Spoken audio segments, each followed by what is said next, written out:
Ivo ja Andri said täna laval kokku ja pool publikust kindlasti arvas, et see oli lavastus. Kuidas te tegelikult kohtusite? Kui kaua te teineteist tunnete?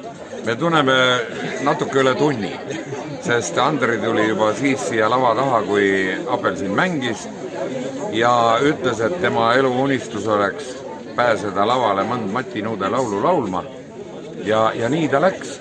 Ja ega mina ei olnud seda meest ennem näinud, vähemalt teadlikult mitte. Ja mõtlesin, et no tulgu lavale, tuleb sealt, mis tuleb. Aga tuli suurepärane hääl, suurepärane, ütleme, laval olev. Ja see on kõige põhiline. Ei mingit hirmu, ei mingit pabist. Ma ei tea, kas sa pabistasid ka? Ei.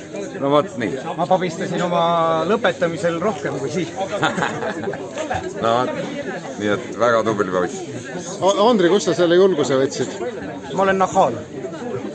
Muud mulle öelda ja ma olen alati nii julge olnud. Ilmselt oli see üllatus nii bändile kui publikule, et sealt oli korralik viisipidamise, et bänne on ennegi nähtud. Oled sa muusikat õppinud mees?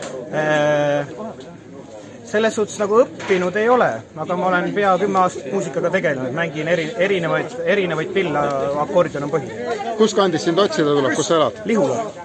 Lihula mees, Andri üllatas täna. Ivole elan kõige lähemal.